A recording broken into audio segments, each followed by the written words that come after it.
And now she's probably going to just collapse. But I'm streaming actually to all three services for the first time today. It's going out to Twitch, Facebook, and YouTube. And so anyway, I've got the chat screen up. Hopefully everything is working. So I'll wait till I see the first chat message. We'll just respond to everybody's questions and comments for a little while, or not everybody's, but as many as I can. You all right, Sugar? She's shaking. What's the matter? We've had kind of a rough week with the loss of little Henry. But we've been holding her close. And I want to say thank you to everybody who sent out messages and helped support the Henry van. We hit $33,000, and the money is being transferred to the Humane Society of Tulsa. And they're going to buy a van that transports up to 50 animals at a time. And I think their target goal for this year is 3,600 rescues just from the Humane Society of Tulsa. And it's tragic that there are that many rescues that need to be undertaken. But they're going to put Henry's face, and I'd like to put a saying on there that said something like we have a memorial little candle urn thing that we have of him, which I never thought I would need. Like, I'm in my mind, the rational brain knows. You know, I know he's gone, and so we were going to scatter the ashes. But I need something to kind of hold on to. Like, it comforts me. I have no other excuse than that. So we have this little candle urn, and it says, "Henry, rescued by a few, loved by thousands." And that just seemed to sum him up. And that may be what we put on the van under his photograph. Henry, rescued by a few, loved by thousands, or something. Or for Henry, in honor of Henry and those who loved him, something like that. And so the Henry van will be rescuing in his name. I mean, it's amazing. So thank you. I didn't mean to get off on that little bunny trail, but I wanted to say that it's been amazing. It's been a tough week, but it's been an outpouring of support from everybody, and we love you and thank you. So let's see. I've got a former Baptist preacher in the comments section. Does it help if I put the comments up left, or is that redundant? Do the comments all sort of appear, most of the comments? I think because I'm mixing platforms, it may actually help to put them up on screen. So you tell me. Distraction, helpful, you make the call. Been watching a lot of the blow up recently over the Gillette commercial. I'm just saying, people lose their shit about everything. And, they talk about it in terms of outrage. And, I think, yeah, they're marketing. Yeah, they want people to say the word Gillette. Yeah, of course. Just like Nike did when they did the Colin Kaepernick advertisement and had him as their spokesperson. They're not stupid. But it's also, I think, an important thing to talk about. And I think, it's, for all the controversy, I thought it was a completely innocuous message. And all the people who were losing their minds are just, I do not get it. Respect each other. And it speaks to a specific phenomenon. And those of us who are guys know how guys often act around women or treat other women or talk about women. And so the idea that this doesn't happen is just ludicrous, So I watch it, like it, dislike it, move on. And people are still frothing at the mouth over it. It's crazy.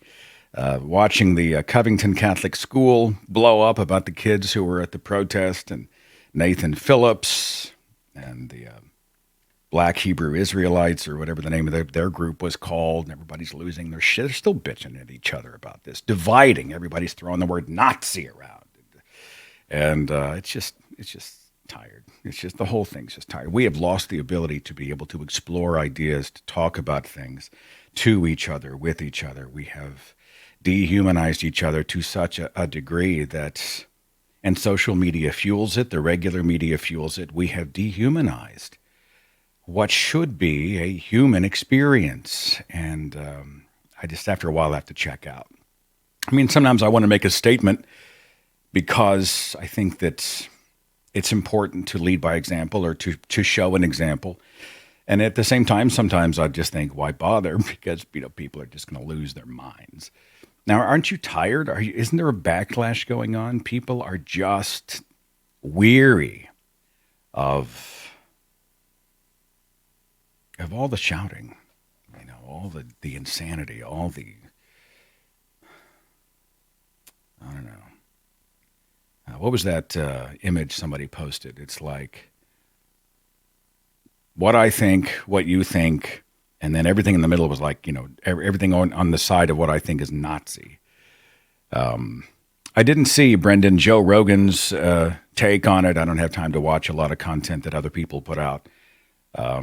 But I know that there have been several people who've commented on it. Now, mostly I agree with Sarah Hayter. It's a non-story, right? Some kids were rude, some snarky, snotty kids, some entitled kids were rude to adults. Some of the adults were rude as well. This is not news. You know what's news? There were 800,000 people out of work with the government shutdown. That's news. We have a president holding his own country hostage. That's news. We have theocracy still kicking. What was that organization that places children in adopted homes or foster homes? And thanks to the Trump White House, they now can legally deny non-Christians. That's a human rights issue. Hell, that harms children. Let's talk about that. There's a lot of important stuff happening in the world, and it'd be nice to be able to focus on that. So I guess with the multiple platforms, I'll leave the chat screen up. Frankly, if it drives you crazy, please accept my apology. And you can, I guess you could just, I don't know, can you crop your own screens? Does that technology, does Prodigy and CompuServe allow you to do that? I was going through some of the old technology that we used to talk about. Have you seen that video with the kids who were asked to use a rotary phone for the first time? I mean, it was like they'd just seen fire for the first time. They're just like, what is this thing? How do we dial a number? They said, rotary phone. I don't know how we ever got anything done back in those days. Before call waiting, when you called, there was a busy signal on somebody's line. You couldn't even get through. We were talking about cable. When cable actually had a cable television, there was like 30 channels, and there was a large cable that actually hardwired into the wall. Pain in the ass. We thought it was the best technology ever. Bag phones where you had a battery this big and a bag to put it in, and then you had a phone with a big coil, and I had to have my car. I had a large magnet antenna. You'd stick it on the top of the car, and the antenna goes up like 5 feet. I mean, it's just, we were dinosaurs. But it's funny. We were talking about some of the toys that we enjoyed as a child, and people posted some amazing toys. The Evel Knievel stunt motorcycle was the greatest toy in the history of great toys. Greatest toy ever. It was the greatest toy ever. People were talking about the Barbie Easy Bake Oven, the $6 million man doll that had the bionic eye that you could actually, I think you could move it around, maybe have even lit up. Spirograph, I think Spirograph is still around. Light Bright was big. What are some other favorite toys from your youth? Anybody have a grain machine? Anybody here have a grain machine or a big wheel? And if not, you should lament a lost childhood. Rock'em Sock'em Robots. Thank you, Mike. Right? That's a toy. Who else? I got to look. Sit and Spin. Oh, my God. Oh, my God. There was much vomiting with the Sit and Spin. For those who don't know what a Sit and Spin is, it's essentially like your own personal merry-go-round, and there's a disc in the middle you put your hands on, and you can actually turn yourself so that you spin in place at high speed. And then, of course, you get up, fall over yourself, and vomit probably on the nice carpet. That was the Sit and Spin. Merlin was a great toy. That's fantastic. Anybody have Pong? That's a toy from a video game system that you hooked up to your television. Boop, boop, boop. We'll get to some actual content here in a minute, I promise. The Rubik's Cube. I heard a story about the Rubik's Cube. I'd like someone to check it for me. But apparently he was the inventor of the Rubik's Cube lived in a nation that had, I don't know if it was a shared income thing or what kind of government it was, but I had heard many, many moons ago that he actually didn't make any money off the invention that was hugely profitable because the government took the money instead. Now, granted, this was 25 years ago that I heard this story, and I've never actually taken the time to look it up, but I would be curious. Did the guy who invented the Rubik's Cube essentially get denied the fruits of his labor? Stretch Armstrong, Play-Doh's Fun Factory. Teddy Ruxpin scared the shit out of me. Teddy Ruxpin is terrifying. He's also satanic. I don't know if you've read the book Turmoil in the Toy Box by, what was his name? The guy who thought everything was infected with Satan. The Etch-a-Sketch, Skip Bo. They still have Skip Bo. Real lawn darts. A great way to kill your children in your own front yard. Betsy Wetsy. Nancy, I need more on that one. Is that the doll that peed itself? Like, why would you do that? Like, here's a doll. Here's a doll. Fill it with water so that it can urinate on itself. Who does that?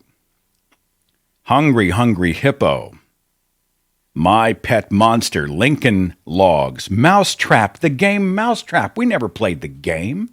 We just used the mechanism, the Mousetrap mechanism over and over, and then we lost some of the parts and couldn't actually finish playing the game. I don't know. This can go on and on all day. It's fun to go back in time. And if you don't know what these toys are, you should just do a quick Google search because they are, honestly, if I'd have kept half of the shit I bought or my parents bought for me when I was a kid and kept it in its original wrapping, I would never have to work again.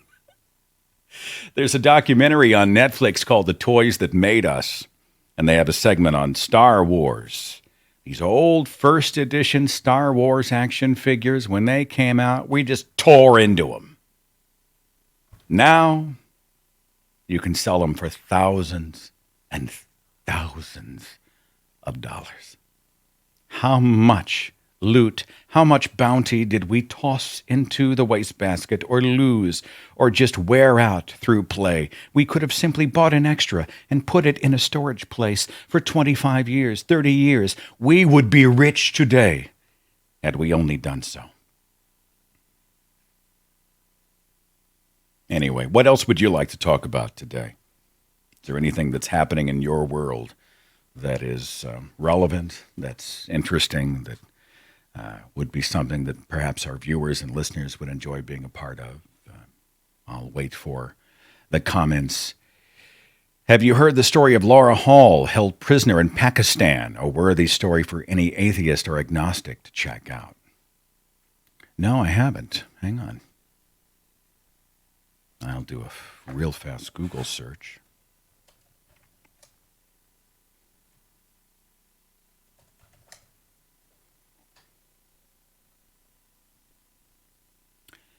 Nope. There's mostly just a random smattering of people named Laura Hall.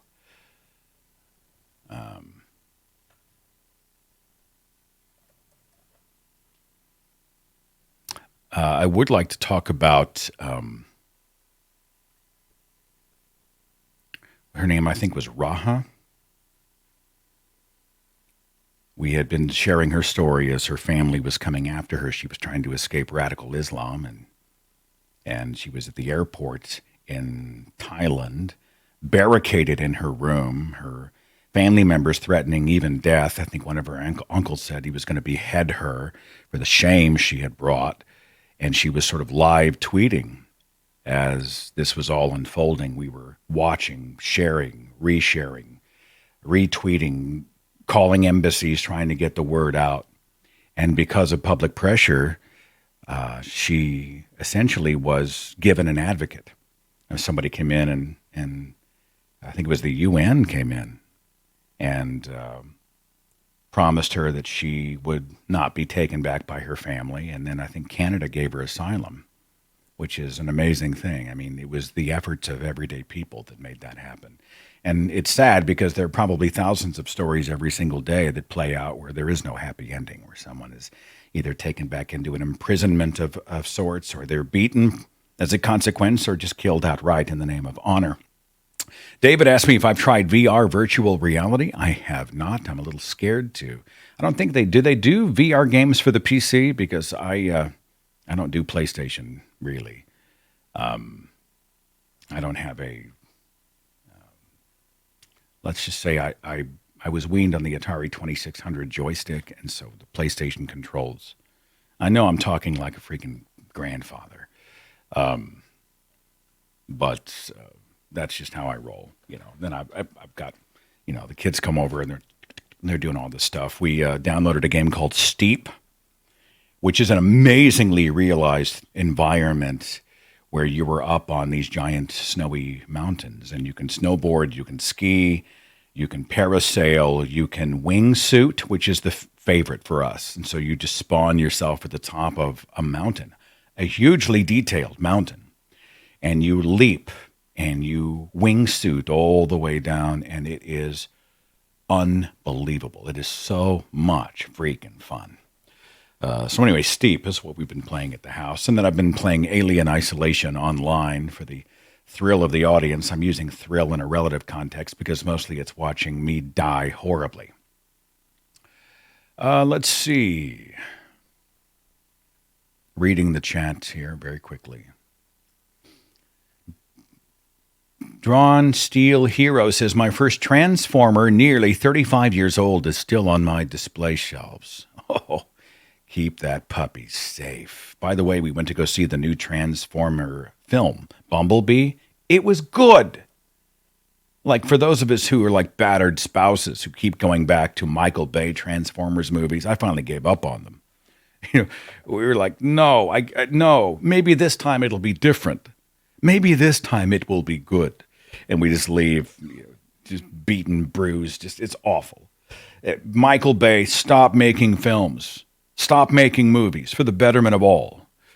Bumblebee, not made by Michael Bay, is a kick. It's just a lot of fun. And Haley Stanfield is one of the reasons. Just a terrific movie. Let's see.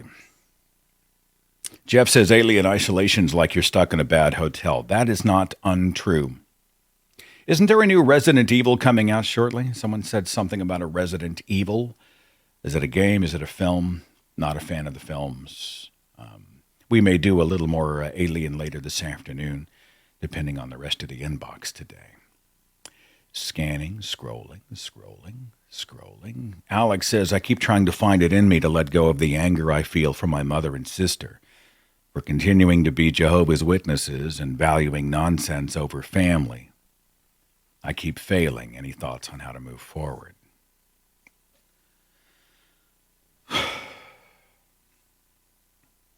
How do I get someone to let go of anger? I can't. That's an individual journey. That is your journey. And anger might be the justifiable response. I mean, I'm angry at the brainwashing of the people I care about. I'm angry at the lack of acceptance shown. I'm angry at the, just a lot of the passive-aggressive bullshit stuff that happens. Yeah, I get angry, and that's a natural response. But I've come to the point in my own life when, and the anger is not consuming anger. It doesn't make me vibrate in my chair, and I just want to, walk in there and tell everybody that, they've broken the family up and they're all screwed up, and I came to a point when I kind of disconnected myself emotionally from a lot of that. And it's been a good move for me. But I still get angry. So, yeah, anger might be the correct response. In my own life, though, I think your journey needs to be about you, not about them. You can't get an addict. You can't force an addict to stop using. Right? The addict is going to have to get to a place where they stop using. They have decided. And then they reach out for help and they take that journey, and you can be there for that. But the decision ultimately is theirs. You can't logic them out of Jehovah's Witnesses. What you should do, I think, is focus on your own life. Focus on your own goals, your hopes, your dreams. the people that accept and respect you for who you are, and consider the source with the family. And, it becomes easier to compartmentalize, I think, if you distance yourself a little bit from that. I'm not a professional counselor in this regard. I've just had a lot of these types of conversations and gone through it myself. I wish why won't they? How can I get them to? These are maddening points of view because we can't get someone else to be rational. We can't get someone else to embrace the evidence. We can't get someone else not to be a bigot. All we can do is try to define our own lives the way we want, in the hopes that, while we're doing our thing our way, that maybe they'll look at our lives and begin to change how they see an atheist or an ex-Jehovah's Witness or whatever. And make life about you. Start there.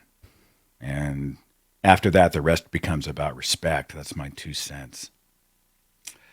Let's see. Blue Zoom says, I struggle with the same thing as I've lost my entire family because of a Pentecostal belief system.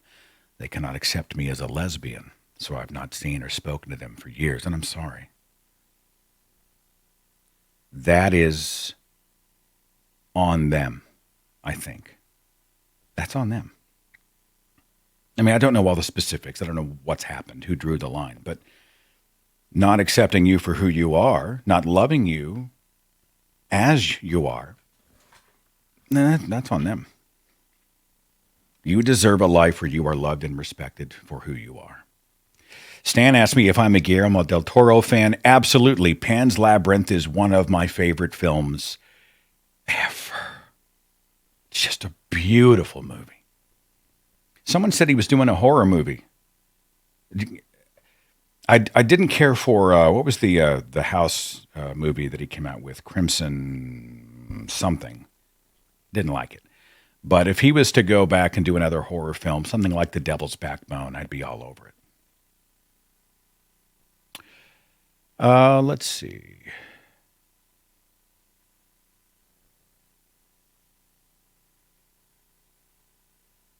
I'm reading, forgive me. My stepdad's in the hospital. My mom shared a booklet of info they gave her that said, your password is Christ. Would have been impressive if that wasn't literally their last name. Their last name is Christ.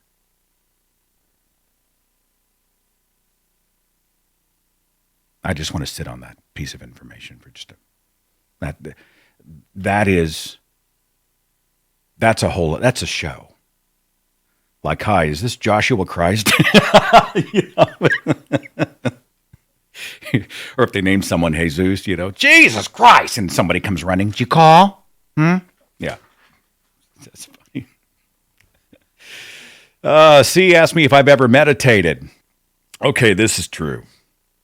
So after the death of Henry and all that, it's just, and the fact that I'm struggling for balance often in my own life. And, this will be 10 years of the thinking atheist, which I still love. But I find myself weary of all the fighting. I'm weary of all social media is a blessing and a curse, And it's hard for me to stop my brain. Like, is anyone else? I think in Buddhism they call it monkey mind when you're unable to stop thinking at 1,000 miles an hour. And it doesn't mean I'm a great thinker. It just means my brain is kind of a blender. So my body's tired, my muscles are tired, there are dark circles under my eyes, I'm fatigued to the extreme, and I'm lying there looking at the ceiling, and it's like, your mind is just going. Tomorrow I need to make sure I do the edit on this, because if I don't do that, did I update that in Google Calendar? I think, does the mail come on this day? Because I'm expecting this. I ordered a new phone case, but I don't know if that's going to come in, and I may not even like it. I'll send it back, and so anyway, so I hope, did I remember to give the dog the snack? We always do a 9 o'clock snack, but I can't. She was looking at me funny, and I don't know if she did that. I mean, you just sit there, and there's no rhyme or reason to it. Monkey mind. And so Natalie and I downloaded this meditation app. Now, it's not like meditation like woo, like explore your inner consciousness and Close your eyes and feel the spiritual energy of the chakras coming in and giving your chi the centerages that it deserves. Yeah, whatever. No. It was more about breathing and mindfulness, and I'm becoming more and more interested in mindfulness, clearing out the detritus, focusing on your breathing, on your heartbeat, on being in the moment as a way to relaxing and de-stressing. I've heard Sam Harris talk about getting into meditation. And so we downloaded this app on her phone, and she's like, all right, let's try it. And it's like I think it's 10 minutes for the first exercise. Now, I don't know what the app's name is. It's just something she downloaded for free, okay? So now this woman's voice comes on, and she's got this lovely alto that she speaks to you in. Thank you so much for downloading the meditation app of happiness and bliss and goodness and whatever. And the music sways in the background. You can hear the wind and birds chirping, and it's so relaxing. Now we're going to do our first exercise together. Lie back and close your eyes. The birds continue to chirp. Now, focus on your breathing. Breathe in, breathe out. Breathe in, breathe out. Birds are still chirping, and there is wind and a babbling brook. You're relaxing now, aren't you? I know you are. And so we lay there. And the exercise is clear your freaking skull, clear your head, and just focus only on your breathing. Now, the app is a little creepy because I think it can read minds. All right? So we're lying there. Got my hands on my chest, and I'm breathing in, breathing out, just relaxing. The stress of the day is going away, focusing only on my breathing. No other distractions are entering my mind, in and out, breathing. And then my mind starts to wander a little bit, and I start to think about something else that's going on. They said it may rain tomorrow. So, maybe I should wait till tomorrow morning to put the trash out because, I don't want that. If it's windy, they might blow the trash cans over tonight. I don't want trash all over the yard. That happened a few days ago, and there was a big storm, and somebody had trash all over the place. Now the app talks to me. Now, at this point, you might find that your mind is beginning to wander. And I'm like, holy shit, they can read my mind. I mean, almost on cue. It may have occurred that you have started to think about things other than your breathing. Don't worry, you've done nothing wrong. Just remember to refocus yourself, clear your mind, and breathe in and out, in and out. And you try it again. A little bit of a longer period of time passes, okay? Longer than the first interval. And I'm pretty proud of myself. And then my mind starts to wander, and the app kicked in again. You might find again that your mind is starting to wander. It's creepy. It's creepy. They have lasers pointed at my brain, and they're reading it. And 10 minutes, you don't think it's a long time until you try to clear your mind and breathe for 10 minutes. But we got through it. And it's an exercise I think we're going to try to do. Just a relaxing technique. There's no woo to it. I don't believe in, a lot of the bullshit meditation stuff that's done out there. But I mean, the idea of sort of being in the moment, and doing a repetitive exercise, focusing on breathing and just not thinking about the insanity of the day. Will it help? I don't know, but I think it's worth trying. So this is an experiment that we're about to get into. I'll tell you what's creepy. So I got an iPhone, finally turned in the Android, right? We're sitting in the bedroom and we're talking about, maybe I think we were talking about meditation.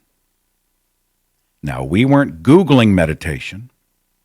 We didn't use Alexa to talk about meditation. We were talking to each other about meditation, and our phone was simply sitting on the nightstand, okay? My phone on mine, her phone on hers. The phones were not being used. All of a sudden, when Natalie picks her phone up, all of her advertisements, all of them, a bunch of the advertisements she begins to see on social media, meditation apps. Now, was that because she had downloaded one before? I don't know. But has anyone ever had the phenomenon where you are talking about some specific, very specific thing, and a micro minute later, you pull up some website and all the advertisements are then targeted to the thing that you were just speaking about? I cannot help but be paranoid. Someone is listening, and you're talking to a guy who bought an Amazon Echo. I purposefully bought a smart listening device, and I put it in my bedroom. Whatever breathing happens in there, Alexa knows about it. Alexa has the opportunity and the technology to broadcast about it. And I willingly signed up for it. It's a strange new world. Any of you ever go through that? You feel like that the technology that liberates us is also going to enslave us? Do you have those conversations? Cynical said, well done to everyone that donated to the Remembering Henry appeal. There are fantastic people out there. And that's a good lesson to learn.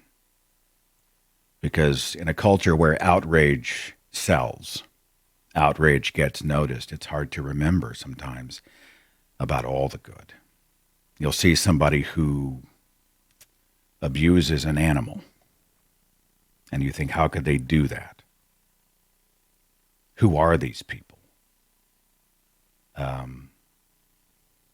We did some articles about puppy mills, these people who breed these dogs in abysmal conditions so they can sell the offspring, and they're just breed. Meanwhile, the dogs are malnourished and matted and diseased and have cancer, and it's an unspeakable act of cruelty. And you have to remember the people who go in, like the Humane Society and other organizations who go in. Many of them volunteers and rescue these dogs. And the people who are there to volunteer their time to rehabilitate the dogs, and those who give the dogs loving homes and create a happy ending for them. I mean, we see someone who does an atrocious act in this world, it's hard to feel the goodness of humanity. But in the aftermath, or even during these atrocious acts, look around and you'll see the helpers. You'll see the people who are putting themselves in harm's way to give aid to another. You will see love and goodness and a reminder that not all is bad in this world. Bo says, I teach at a Christian school. For context, my previous experience was teaching in the public school system for several years. I've always been what I would call a blind faith Christian who never really studied the Word, the theology, or the historicity of the Bible. For my high school Bible class over the last few years, I've been preparing lessons around a curriculum I've titled War of the Worldviews, where we examine a variety of worldviews and compare and contrast them with Christianity. The end game was to somehow come to the realization that Christianity is the truth. However, through my research, I've come to the opposite realization. I'm now a closet atheist teaching at a Christian school. Help. Reminds me of John W. Loftus's The Outsider Test for Faith. Yeah, it's funny because religions are real good, really good, very good. They're real good at dissecting and debunking the other religions. Christianity's great at dissecting and debunking Islam. The Mormons are great at dissecting and debunking, Scientology or whatever. And so you just take the outsider test and apply it to your own religion. And when you get into things like the origin story of the universe and the world and human life, you get into things like gods and devils and paradise and pain and all of these types of things. If you use the same criteria when analyzing your own specific faith, use that same criteria that you used on the outsider religion, you begin to realize that, first of all, there are some huge similarities, and secondly, There is no there. You see the dominoes all start to fall down. I can't tell you how to proceed moving forward. I know a lot of people who are trapped in a religious job, and they've had a sea change in their own mind, and yet they're so embedded into this, and they've got a mortgage and kids and financial responsibilities, and who knows, they don't really know what else to do with their lives. It's why the Clergy Project exists, which may be applicable for you. I don't know if they only take pastors, or perhaps they take other people working in religious environments who are secretly atheists but cannot say this to anyone. The Clergy Project. I mean, it's a whole culture of hundreds upon hundreds of pastors possibly still preaching in the pulpit, but over the course of their ministries, they realize that it's untrue. What am I going to do? This is all I know. I'm a graduate of seminary. I have a degree in theology. I am untrained, unskilled, unprepared to do anything else. What is going to happen to my life, my marriage, my relationship with my family, my friends, my community? You know, it's terrifying to a great many people. I don't know, that would be the first place I think that would start. And if they can't bring you into the Clergy Project directly, perhaps there are resources for you. I would also encourage you to check out recoveringfromreligion.org, a wonderful organization, because religion does damage us. In many ways, it restricts us, and there are consequences for the non-religious in a hugely religious culture. What are my thoughts on philosophy and its topics on God? I encourage you to go back and listen to Matt Dillahunty talk about philosophy in our December conversation, a video chat on YouTube and a podcast. I don't do a lot with philosophy. I think there's certainly utility in discussing how we know what we know, but it's not really my playground. Jeff said, I've reached a point where I refuse to discuss faith or theology with believers. The idea is so patently ludicrous as to not merit addressing. I now fight it specifically because of its negative impact on the world and its inhabitants. We're going to do a show next month, another show about street epistemology. I think we should discuss belief with believers. I think we have to discuss belief with believers if we're going to be a part of any positive change. Now, I'm not talking about the dogged, dogmatic, doubled down, blind faith believers who are just shouting at us, the apologists. But I mean, it's healthy for people who are entitled and privileged Christians who have lived their lives largely without challenge to see challenge, to be presented with a disagreeing point of view. It's healthy for them. It'll piss them off, and they'll get uncomfortable, and they're going to make excuses, and they'll give you that sad pity party look on their face. I'm so sorry you don't know the love of Jesus. That stuff's going to happen. But it's healthy for them to know. If nothing else, it's healthy for them to realize that they have to share the table with the rest of us. So I'm not saying that every time you meet a believer, you engage, but don't reject an opportunity to engage because someone is a believer. Now, you can determine how engaged you want to be, but I love the idea of getting into discussions with believers and just use the Socratic method. Ask them freaking questions. Tell me, you believe in the Noah's Ark story. Oh, yes, Noah built an ark. Okay, fantastic. So tell me, how did penguins walk 8,000 miles to board a boat in the blazing hot desert of the Middle East? And just watch them. They look at you like Captain Pike from the original Trek. They're just like, bam, bam. 2 for no.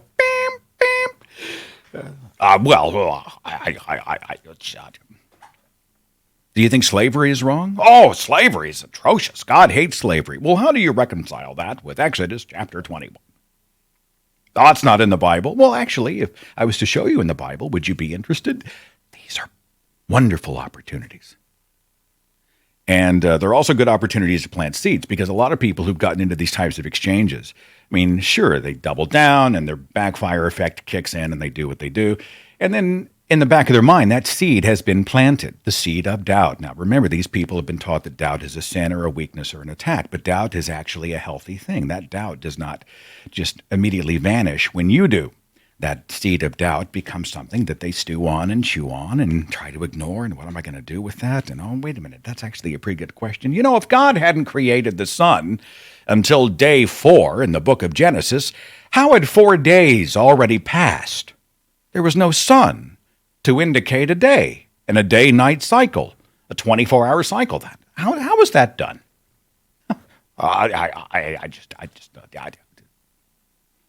That's good stuff. We had a great question. We did the Faith Healer show. It was whenever Benny Hinn is doing his divine power and all the hundreds and thousands of people in the audience are all falling over at the same time. Why is it that the cameramen never faint? How come it's everybody else but the cameramen remain totally unfazed? Why isn't Benny Hinn at a children's hospital instead of at a convention center? Ask questions. Questions are so powerful. And you'll see defensiveness, and you'll see people just, give you that pity party look, and it's good. It's healthy for them. Sorry to get off on a tangent. How do I explain the banana? That's a Ray Comfort joke is buried in there somewhere. Jeff said, last time I got into such a discussion, I left it with this point. You could conceive of the perfect apologetic so flawless, and we'll argue that all who heard would be converted instantly. It wouldn't make your premise true because arguing doesn't determine reality. I'm struck by the need God might have for an apologist. Why would God need pithy humans to explain what he means? And why can't the apologist agree with each other? Put apologists in a room, get 50 of them, experts in the Bible, blah, blah, blah. Lock them in a room and say, okay, I'd like to ask you about a few things. Literal 6-day creation, the age of the earth, the global flood. I'd like to talk about the Holy Spirit. Does he come in? It come in? He? Does the Holy Spirit enter you when you accept Jesus, or is that a separate prayer? Tell me about baptism. Do you immerse in water? Is it anointing with water or olive oil or something else? Do you do it when they're an infant, or do you have to be past the age of accountability? Do you have eternal security when you accept Jesus Christ, or can your ticket to heaven be taken away from you through sin and disobedience? Do you believe that heaven is a done deal, or that you can lose your salvation? These are basic questions, basic questions about someone's faith. Do you believe in the speaking of other tongues as a manifestation of the Holy Spirit's power, or was that only for Old and New Testament times?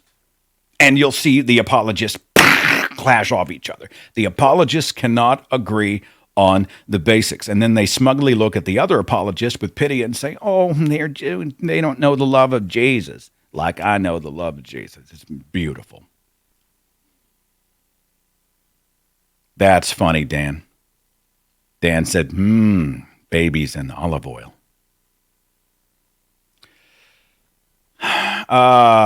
James asked if I had any thoughts on Dr. Marlene Winnell, religious trauma syndrome. She's been on the show. She's back in the archive, as I recall. So, and the show is now hosted on Spreaker, but you can download it on any podcast app, on iTunes, on Spotify, and we've been submitted to iHeartRadio. I'm not really sure what all that implies or entails, but hopefully it'll expose us to a brand new audience. As much as Trek 5 is the worst Trek movie, it did give us the great line, what does God want with the starship? William Shatner wrote and narrated an audiobook called Star Trek Memories and Star Trek Movie Memories, where he talks about the making of Star Trek 5. And it's interesting because he conceived of 5 originally after seeing Jim and Tammy Faye Baker on television back in the heyday of the 1980s when Heritage USA was scamming people. Jim Baker eventually went to prison for this. But the phenomenon of the televangelist, the charismatic religious leader, sort of captivating the minds and the allegiances of the followers, that inspired the film. And originally in the script, it was going to make God literally God, and God would be the villain. And I find that interesting. I hated Star Trek 5. Almost walked out of Star Trek 5. Don't get me wrong. It's just a terrible, terrible film. But I like the idea that was the genesis of Star Trek 5. I know the studios got involved and they were worried it would offend religious people, and so they water it down and make an alien pose as God. And then, of course, the special effects for God look like a big fluorescent light bulb with a beard. It was just awful. It was just awful, terrible. The characters weren't acting as their characters would or should act. And Spock's got a brother. Are you shitting me? This is just bullshit.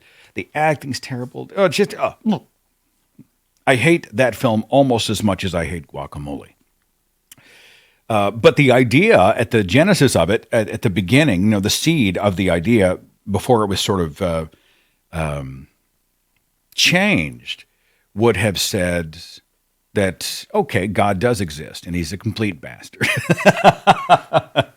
And I kind of wish they'd have made that film. I kind of wish that was the movie that they would have come up with. So, okay, Half-Brother. I do not buy it. I do not buy it. The entire movie is just a big, steamy pile. Star Trek Genesis, I think, was the name of a proposed series on a then proposed Fox or Paramount television network, rather, Paramount. And when it fell apart, they took the bones of the series pilot and made it into Star Trek: The Motion Picture, which is another really shitty film.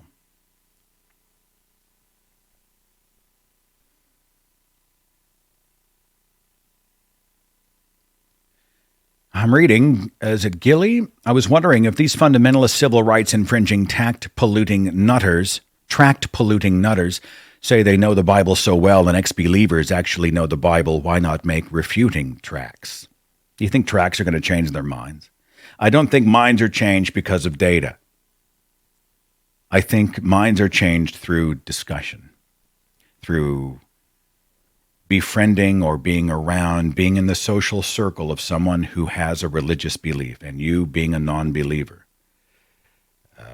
I have had people, I had an intern who worked for me at a company years and years ago, and he was the product of a dramatically religious homeschool, and our paths crossed just last year. And he's on his own journey. I don't know that he's an atheist, but, he knows me and he knows my work, and seeing me in 3 dimensions and seeing these discussions and people in 3 dimensions helped him to at least allow for the possibility that he might be wrong. He wasn't as threatened by it. I think,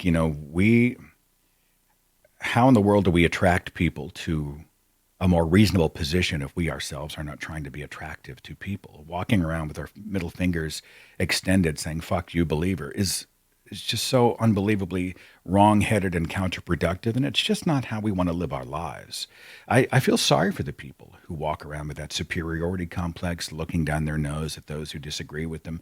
You're this, you're that, you're mentally ill, you're stupid, you're mentally defective, blah, blah, blah. I mean, they have all sorts of pejorative they throw in their direction.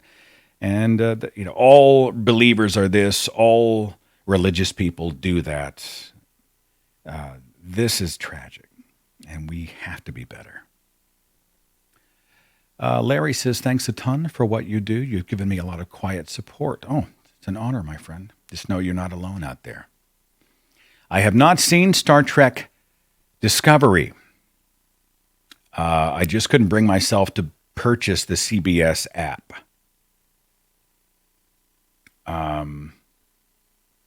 I'll eventually watch it. Is it worth it? Street Epistemology was brought up by Random Sin. By the way, that show on Street Epistemology will feature 4 people who are, Anthony Magnabosca is not even part of the show. It's just 4 people who one's from South Africa, one's from Finland, one lives in Los Angeles, and another in North Carolina. And they go out and have discussions using the model of street epistemology. Of course, epistemology is the study of knowledge. How do we know what we know? And street epistemology is really wrapped around the Socratic method, where we engage people kindly, empathetically, and goodwill as human beings, and we ask a shit ton of questions. and we allow for the fact that we might be wrong about something, which is novel in much of the atheist community because we tend to walk in and say, here's the data. But, we as human beings are also creatures of bias, and we can accept bad information, bad ideas, bad data. We can be wrong. And so street epistemology is a refreshing exercise where we go out and engage people who hold a differing point of view.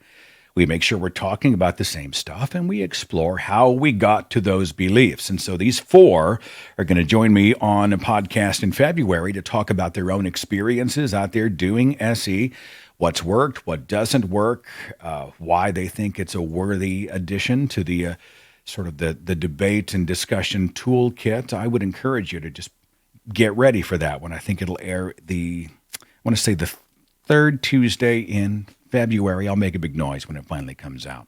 A few more before we call it, shall we? I've never seen the Orville.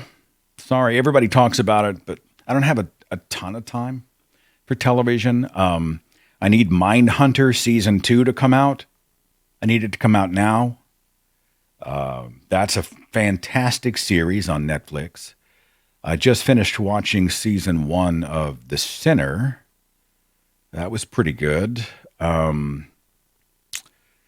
there's another one. The Coen Brothers has some anthology film on Netflix I'd kind of like to check out. I just bought the Coen Brothers True Grit on Blu-ray, and I could watch that 1,000 times. Anyway, maybe one more, and then we'll put an exclamation point on it. And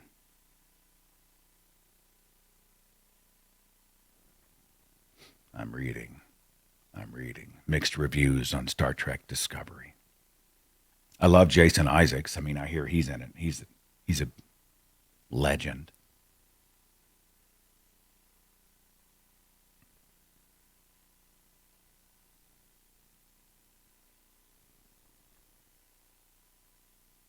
The Magicians, Handmaid's Tale.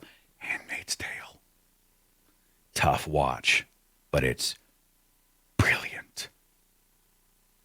It's brilliant. And I've got the Margaret Atwood book on my Kindle. Brilliant.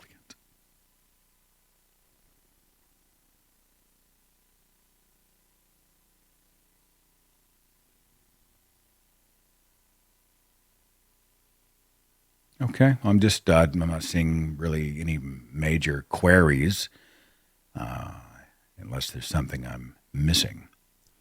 Oh, Michael asked when I'm coming to DFW, Dallas-Fort Worth. Actually, I'm going to be in Dallas on Friday night, March the 22nd. I may be doing Austin the 23rd, Houston, Texas for sure, at the Houston Oasis on Sunday, March the 24th. The details are at sethandrews.net. There's a speaking tab. So I'm using the Thinking Atheist events page now for more. I should have done this a long time ago. I'm just too thick to have figured it out. But I've decided it's going to be more of a resource for major free thought events around the country. So like the big conventions or even the regional conventions. I can't do all the local stuff necessarily that's coming up because I'm afraid everything's going to get lost. There's so many, weekly local free thought or atheist or skeptic events. But if you go to thethinkingatheist.com/events, you'll see on that page, I'm going to have more of the general, not just where I'm speaking or participating, but just, hey, here's what's happening. Here's some of the major stuff. American Atheist Convention's coming up Easter weekend. That's going to be in Cincinnati when FFRF schedules their convention, etc. That'll be at the Thinking Atheist. And then the stuff that I'm doing, the tour stops that I am doing, the speaking engagements, Colorado Secular Conference is going to be in Denver in July. I'll be there on the keynote. That'll be all at sethandrews.net. And there'll be some overlap there, but it hopefully will allow thethinkingatheist.com to be a better resource for just everybody. In fact, to that end, I've included a links tab at thethinkingatheist.com, which links to, and the books are largely for people who are just now getting interested in the discussions about things like evolution, what is an atheist, religious criticisms, those types of things. It's, there's no way to compile a really good list because it would be major and it would drown people. This is an introduction, a handshake to religious criticism, atheism, skepticism. So there is a page of books that do that and links to the book purchase page if they want them. I've linked to atheist and skeptical YouTubers on YouTube. There's a ton of them, believe it or not, and they're amazing. I'm going to do a show about atheist YouTubers here in a few weeks. And there's links to podcasts. So if you are interested in atheist podcast, hopefully you're listening to Thinking Atheist. But beyond that, there's a lot of other great ones out there. Far too many to list them all, but some of the major ones. Those are all listed at the links tab at thethinkingatheist.com. So now that's kind of a hub. It's a resource so that we can all sort of spread the word about each other, and you can link up to some other stuff that might bring benefit to your life. You bring benefit to my life. Thanks for being a part of the stream today. Thanks for being a part of my life. My wife and I both thank you again for the tremendous outshowing of support in the loss of little Henry. We miss him terribly. We think about him all the time. But there will soon be a Henry van out rescuing animals in his name, and you will have your paw prints all over that, and we'll never forget you. So I'll see you back here on the next broadcast. The next show, by the way, is called The Silent Witness. I can't give you too much about it, but it's a dark little show, but it's an important conversation. It's coming up. It releases to patrons Sunday, to the general public on Tuesday, releasing out of Spreaker. You can just search on any podcast app, The Thinking Atheist. Take care, and I'll see you later.